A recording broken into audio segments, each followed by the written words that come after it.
j'ai été première sur la liste. Ouais. Amen. Amen. Antonella. Pour le lecture générale aussi, et pour mon entretien avec le jury, je pense que c'était mal passé, mais au final, ça s'est très bien passé. Que parmi 27 830 élèves, j'étais la première. Et j'avais énormément peur. Et je doutais, mais je continue à prier et à garder foi. Amen.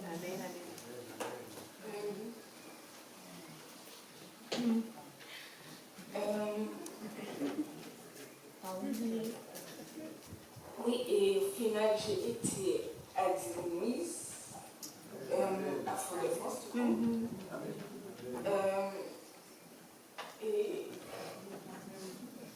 Et pour le brevet aussi.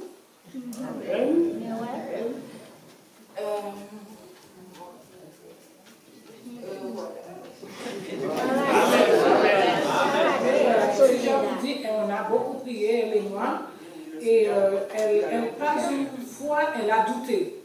Par contre, quand je doutais, elle ne doutait pas. Elle n'a jamais douté.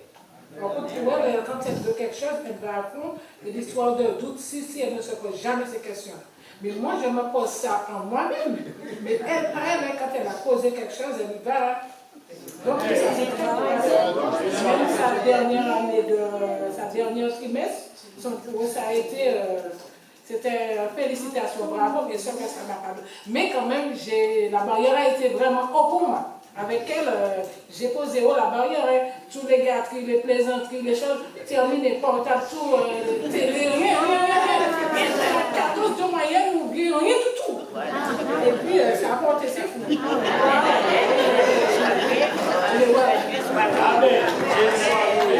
Ça fait que la dernière personne se prépare. Je vais vous lire cette déclaration. Donc nous allons tourner le champ.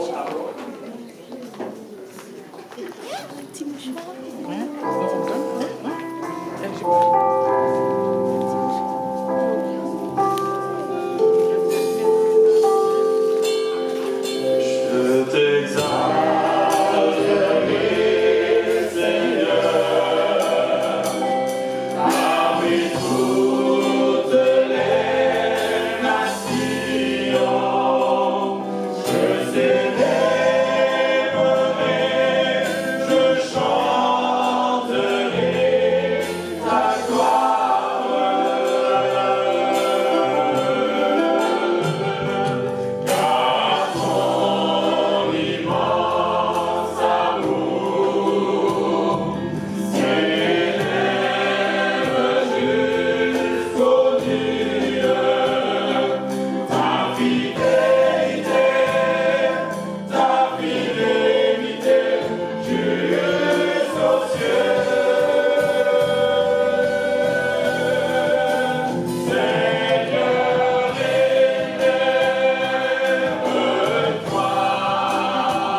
Écoutez cette déclaration.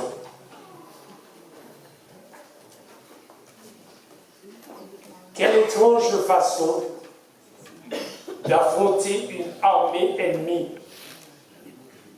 Des chantres, des chants de louange pour glorifier le Dieu d'Israël. C'était le cri de guerre que ces hommes de foi, ils possédaient la Sainte magnificence. Si de nos jours, on adressait davantage de louanges au Seigneur, la foi, le courage et l'espoir s'accroîtraient grandement. C'est ainsi que seraient fortifiés les vaillants défenseurs de la vérité. Amen. Je reprends cette déclaration. Oui. Quelle étrange façon d'affronter une armée ennemie. Des chants de louange pour glorifier le Dieu d'Israël. C'était le cri de guerre de ces hommes de foi. Ils possédaient la sainte magnificence. Si, de nos jours, on adressait davantage de louanges au Seigneur, la foi, le courage et l'espoir croîtraient grandement. C'est ainsi que seraient fortifiés les vaillants défenseurs de la vérité. Amen. L'Éternel déclare, vous êtes Mes mes témoins. Vous êtes témoins de ma puissance. Vous êtes témoins de ma miséricorde. Vous êtes témoins de ma grâce. Celui qui témoigne de ma bonté, je le confesserai devant mon Père qui est dans les cieux. Amen. Amen. Que la grâce du Seigneur. Il n'y a pas d'approche de prochaine personne, donc nous terminerons. Ah, d'accord. Vas-y.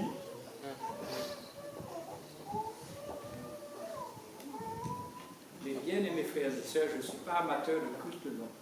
D'accord?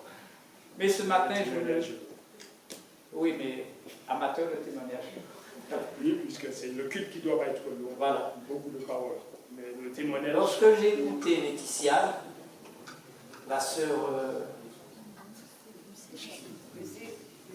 Lucille, et notre sœur bien-aimée, je vais vous dire une chose, je ne sais pas, je ne savais pas moi-même qu'est-ce qu'il fallait dire, mais je sais qu'il fallait que je dise quelque chose. Et je vais vous lire un texte assez court, après je vais donner mon témoignage, que Michel ne sait pas, mais j'ai vécu ça en sortant chez lui. Une question nous est posée dans le psaume 13. Qui est semblable à l'Éternel, notre Dieu? Il a sa demeure en haut. Et il abaisse les regards sur les cieux et sur la terre. Maintenant, voilà ce qui m'intéresse. De la poussière, il retire le pauvre. Du fumier, il relève les indigents pour le faire s'asseoir avec les grands de son peuple. Il donne une maison sécurité stérile, etc. Je vais vous donner un témoignage des amis qui a marqué ma vie avec l'attention mes yeux pleurent. Un jour, un dimanche, je suis sorti chez le frère Bâton. Il m'a jamais raconté cela. Ce jour-là, on m'induisait sa maison. Et le dimanche soir, je devais prêcher dans la petite église que nous avons, là-bas. Et quand on était ensemble avec le groupe Amitié Entraide, à l'époque, si vous vous souvenez, dans le frère Serge était à notre tête, on se plaisait tellement d'être ensemble qu'on n'était pas pressé de partir. Et ce jour-là, il y avait une petite carte, si Michel s'en souvient, quelquefois on montait à 11 dans la carte. Moi, à l'époque, parce que les autres n'avaient pas encore de voiture. Quoi? D'accord. Et ce jour-là, je ramasse les outils, tous les outils, on met dans la voiture, et moi je pars chez le père de Michel pour déposer les outils. Et pour aller me laver, pour monter tout de suite ici pour prêcher le soir. Mais en arrivant près de chez Michel, je vois deux jeunes hommes, avec une autre 4L, mais ils n'ont pris pas. Alors, je suis passé, je suis pressé. Et l'esprit me dit, retourne. Je suis retourné, je dis, alors les garçons, qu'est-ce qui ne va pas? Je dis, nous sommes arrivés là, la voiture s'est éteinte. Alors je leur ai dit, mais vous n'avez pas d'essence? Je dis, mais oui, regarde, on a de l'essence, on a tout. Alors pour ceux qui ont une appel, on a débranché le tuyau, je dis, fais tourner le moteur, l'essence n'arrive pas. Alors je lui dis, mais c'est un problème de pompe. Alors inutile de vous dire que je connaissais bien la 4L, parce que la 4L que j'avais, il y avait 3 4L dedans. Ouais. Donc je lui dis, bon, mais est-ce que vous avez des outils? Il me dit non. J'avais toujours ma caisse à outils avec moi, parce que ma 4L était brûlée. Voilà. Donc, je dis, bon, ben, je vais vous démonter la pompe et bien, on va voir. Effectivement, on démonte la pompe. La mambo a découpé. Alors, je lui ai dit, bon, écoutez, je dois prêcher à Bonheur, je suis adventiste, je démonte la pompe. Est-ce que vous avez une pompe? Il me dit, oui, j'ai un moteur à la maison, à Trinité. Alors, je lui ai dit, oui, mais je peux vous déposer à Trinité, mais je ne pourrai pas vous ramener sur la voiture. Vous allez vous débrouiller. Il me dit, oui. Mais arrivé chez lui, je le vois tellement malheureux, les deux garçons. Il dit, bon, eh bien, prenez la pompe et puis on va remonter, on va dépanner la voiture. Et effectivement, c'est ce que nous avons fait, et on a dépanné la voiture. Puis j'ai dit, bon, ce soir, je vais prêcher à l'église de Bonheur, je suis adventiste. Et je suis parti. 2 mois après, il y avait la piscine, tu sais. Il y avait un couvert dessus. Je prêchais encore ce jour-là. J'ai salué les gens à la porte, comme nous allons faire tout à l'heure. Et je vois un jeune homme debout sur le baptistère. Après saluer les frères et sœurs, je vais vers lui, le salut, il dit, bienvenue mon frère, à l'église de Bonheur, etc. Je cause avec lui. Il me dit, je ne suis pas frère. Alors je lui ai dit, comment ça tu n'es pas frère? Je t'ai vu là très tôt ce matin. Il me dit, tu ne me reconnais pas. Alléluia. Amen. Amen. Alors je lui ai dit, non, je ne te connais pas. Il me dit, mais si, je l'ai dépanné les 4 heures. Alors il me dit, comme tu m'as dit que tu es adventiste et tu as tellement été gentil, il fallait que je vienne voir ce qui se passe à l'église. Je vais faire vous, mes bien-aimés, ce jeune homme, aujourd'hui, il est ancien d'église. Il est marié, il a 2 enfants. Dieu nous bénisse tous ceux qui ont reçu cette relation aujourd'hui, cette possibilité d'être là. Tout ce que le Seigneur nous demande, sois fidèle et je te bénis. Amen. Amen. Il reste un autre témoignage. Je le demande de se rapprocher. Vous êtes les témoins. Alors, les témoignages ne se ressemblent pas. Permettez-moi de vous dire que j'ai eu à faire une radiographie de la vésicule biliaire. Et quand j'ai fait la radio, je suis allée à mon travail. Ma collègue qui m'a dit, Vaïti, on est là au Jol. Vers 10h, 11h, elle m'a dit, Vaïti, on est là au Jol. Je m'a dit, mais non. On a fait la Oujol. On fait la Oujol en France, on a fait la Oujol 2 fois. Et puis, on va continuer le travail. Après, elle me dit, Vaïti, c'est pas la Oujol, on est actuellement c'est du boussolé. Ça fait que nécessaire pour aller voir le pharmacien. Alors, je vais chez le pharmacien, monsieur, et je lui dis, monsieur, regardez mon visage, je suis un petit peu.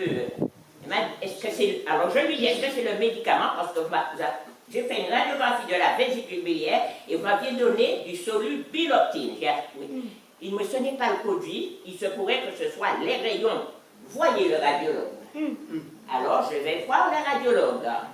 Et ça se passe vers les 2h. Le radiologue me dit que vous êtes en train de faire une petite allergie. Si ça n'a pas passé, venez demain et je vous donnerai quelque chose. Je passe à côté de M. Martineau, à Trinité. L'idée me dit, il va entrer qu'à M. Martineau. J'ai dit, c'est une petite allergie que je fais, c'est pas grave. Et je continue mon chemin. Il y avait M. Cléon. L'idée me dit, il va aller qu'à M. Cléon. Une autre idée me dit, senti allergie au café. Pas de problème. Et je monte chez moi. Arrivé chez moi, je fais mes petites préparations, je regarde le travail de mes enfants, et puis nous allons souper, et je vais me coucher. J'ai été réveillée brusquement. Quand j'ai été réveillée, j'ai fait ça. J'ai dit, alors, j'ai 14 ans, Marie-moi morte. Alors j'ai dit, fais la lumière. Quand j'ai fait la lumière, ma première réaction, c'est de tenir mon cou. On fait ça comme ça. L'air, j'ai fait la lumière, mes frères et sœurs. Tête-moi, gros, c'est ça. Tu connais l'allergie, tu connais le dème de poing. L'hôpital. Tout ça qui est l'hôpital. Toi, tu connais le dème de poing. Tête-moi, ça, gros, c'est ça. Si moi, la bouche, né-moi, Là, j'ai ça. Bouche-moi et fais c'est ça. Moi, dis au fait, emmène-moi chez le médecin, je vais mourir. Normalement, pas baigné. Moi, je passe en robe de chambre. Et puis, Joël, je suis montée chez mon coco pour lui dire que je fais l'œil pour moi sur les enfants. Les mampopo ouvraient la porte. Et puis, elle m'a vu, mes frères et sœurs. Elle a dit, ah, mon Dieu, là, il va faire me paix. Et puis, ça va.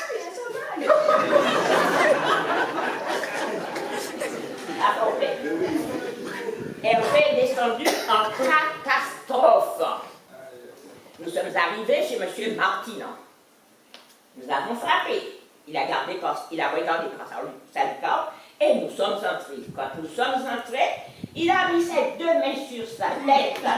Il a fait des allées et venues et il m'a dit, madame, qu'est-ce qui vous arrive?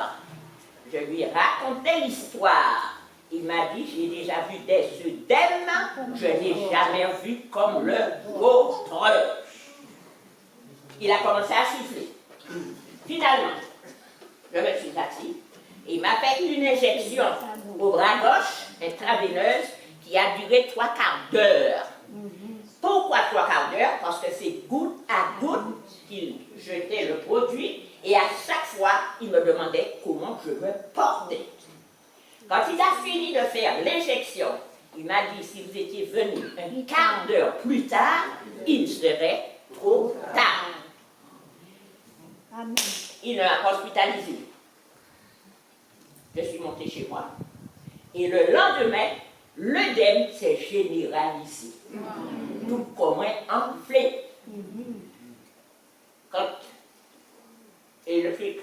l'œdème a diminué, j'ai eu des paliers de boutons. Moi, tout comme un pas couvert de boutons, mais il fait palier. 4 paliers boutons. Les 4 paliers boutons t'as passé.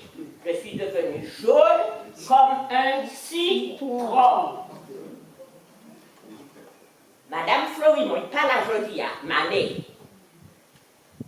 M'a monté, frère Florimond était malade. Moi, sans mon avec la grâce de Dieu, m'a monté, ouais, frère Florimond. Moi, jaune, m'a monté, ouais, lycée Florimond qui est malade. Ils étaient perchés par leur fenêtre. Les moins partis. Frère Florimond dit, Mané comme ça, ou dit, moi, non, mais non. Frère Florimond dit, Mané comme ça, il va pas sortir là. Ce qui veut dire, il va être très bien. Quand je me suis vue jeune, j'étais chez le médecin. Et j'ai dit, monsieur Martinan, regardez, je suis jaune. Il m'a dit, il ne faut pas vous embêter, ça dépend de ce que vous mangez. Moi, c'est mon cachidé. Je vais manger laitue, je vais manger des épinards. Je vais manger carottes, je vais manger betterave. Je vais manger rouge. Moi, je fais l'expérience là, je me dis, je suis condamné. J'ai laissé M. Martinan et je suis allée chez Dr Kenneth à Fort-de-France. Les malais, Dr Kenneth. Quand Dr Kenneth m'a vu, je me suis dit, parce qu'il faut monter, faire la consultation et on redescend. C'est en bas la salle d'attente. Je me suis dit, elle va se mettre par la fenêtre et elle va me regarder. Quand je me suis retournée, elle était par la fenêtre et me regardait. Mes soeurs, mes frères, c'est mon petit affaire. Je suis devenue maigre. Vous avez entendu? Qui ça m'a dit? Maigre. Très bien, je suis devenue maigre. L'hervé, c'est qu'à rentrer en salle de loi, soit trouver là qu'à sortir d'ailleurs. Et si je suis entré, moi, je trouvais qu'à abstenir d'y entrer. Les os, ici, là, j'avais 2 chaînes de chapelet, de nodes. Ça s'appelle le chapelet intercostal. Vous connaissez ça? Vous connaissez ça? Le chapelet intercostal. Les os, l'emmanchement là, le sternum, ou te kawè en manchement zo moins. On pouvait compter mes côtes. Et là encore, mes omoplates, ou se pété cocher n'importe bête là. Mes os. Et pas blague, c'est pas son monde qui a dit ça, ça dit mais. Un jour, je me suis vue J'ai dit, Seigneur, il ne me reste plus que les os et la peau.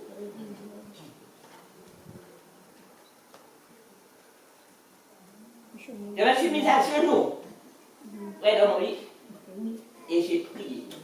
J'avais déjà lu Ézéchias. Je lui avais dit à Esaïe, allez dire à Ézéchias, il est monté sur sa couche, il mourra, il ne descendra pas. Donne des ordres à ta maison. Ézéchias avait donné des ordres à sa maison. Il avait pleuré et il attendait la mort.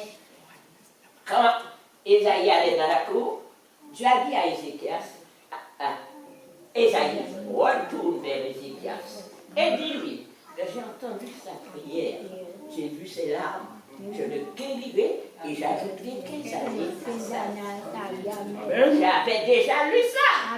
J'ai dit, Seigneur, toi qui as ajouté des années à la vie d'Ézéchias, si c'est là ta volonté, mes enfants sont encore jeunes, permets-moi de rester quelques jours avec eux.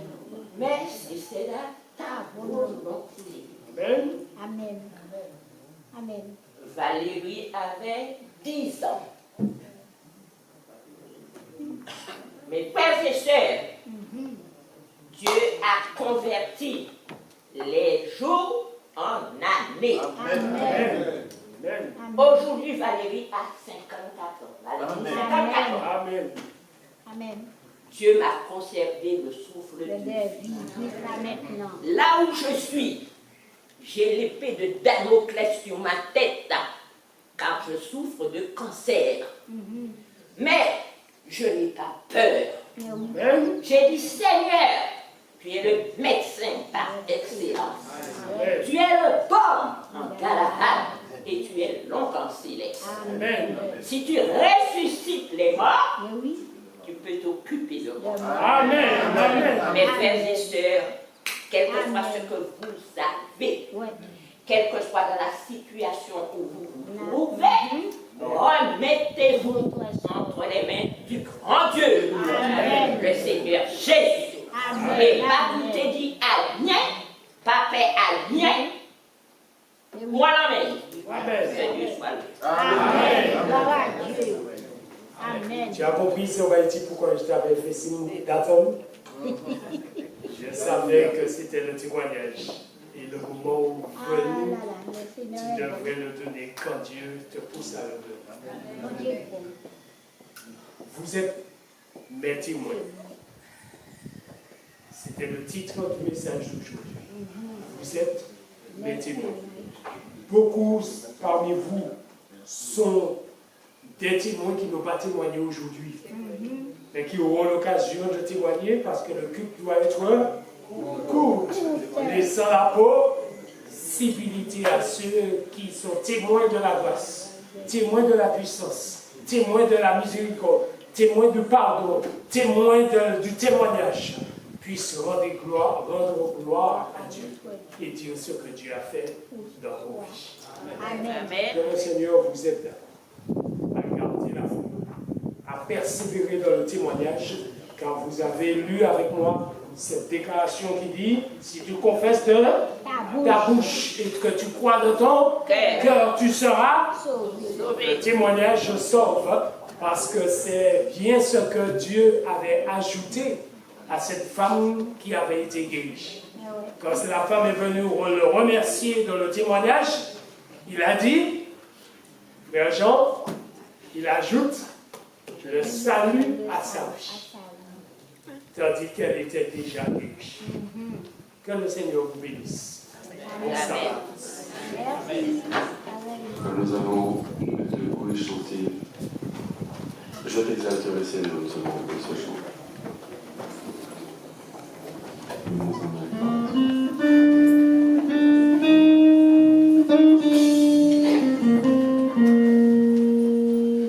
Je t'exalterai, Seigneur, parmi toutes les nations. Je suis dévoilé, je chante.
Éternel Dieu, notre Père céleste, tu as été le témoin de tout ce qui s'est passé ici ce matin.